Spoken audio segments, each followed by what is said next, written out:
grieving the person that I was with and the person that I knew.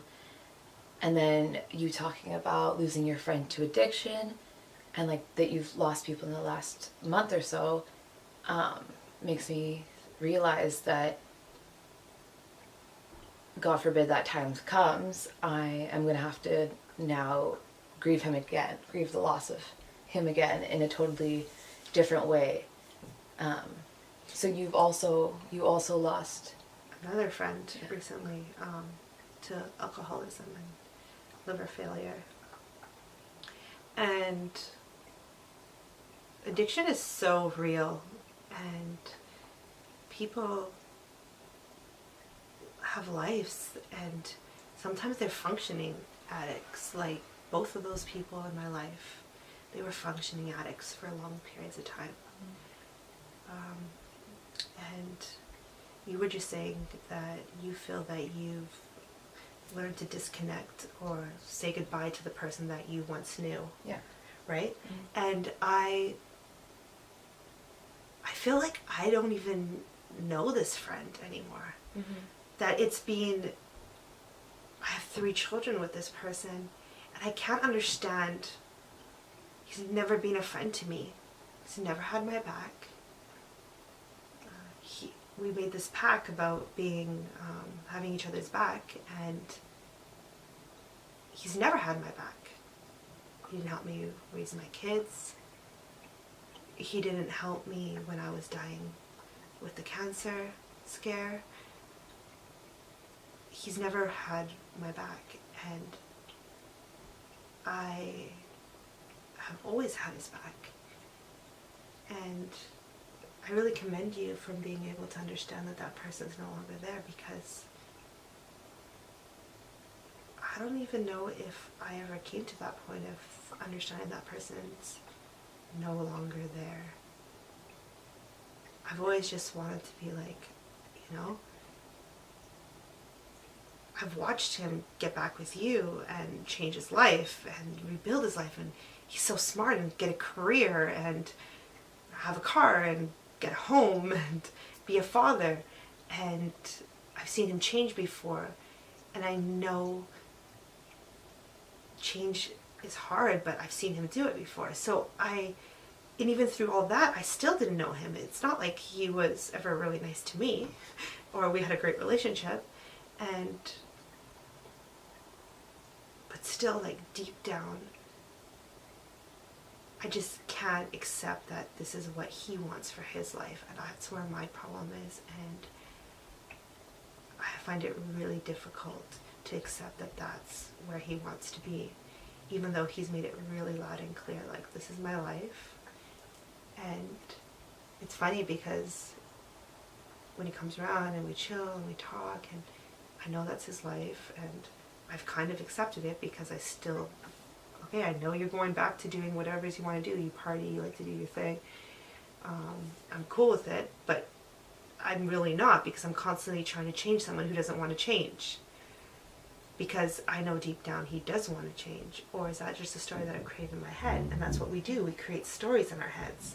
And I'm like, is it my story that I've created to be like, you do really want to change and you really want to be part of this type of world, when really... It's because you want to believe it, because it's somebody you love.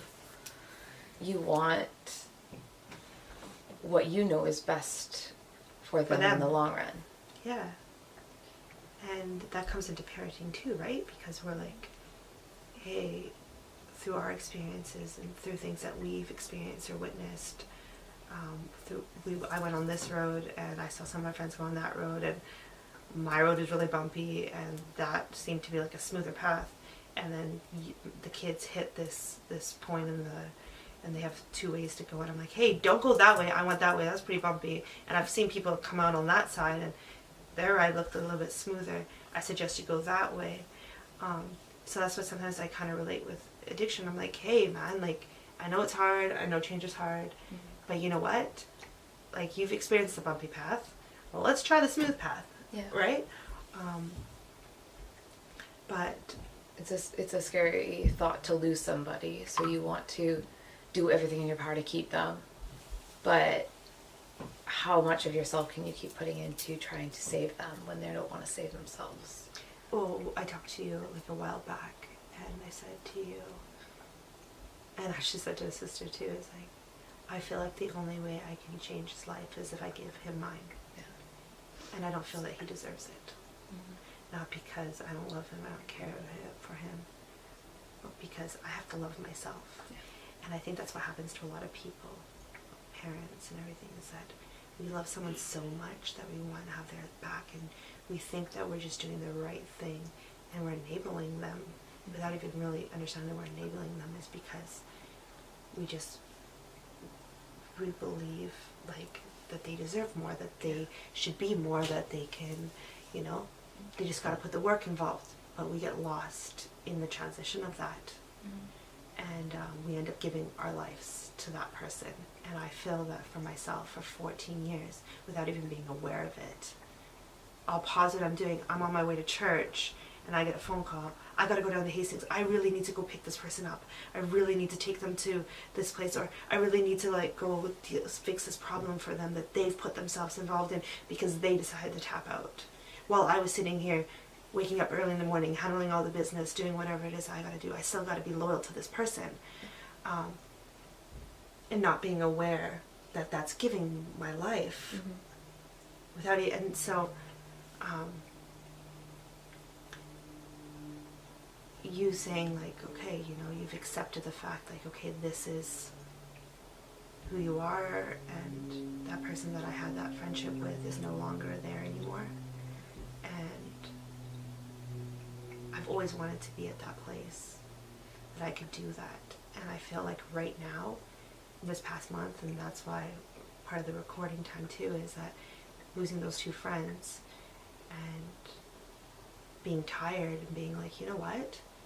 I got these teenagers and I don't want them to tap out because things get hard.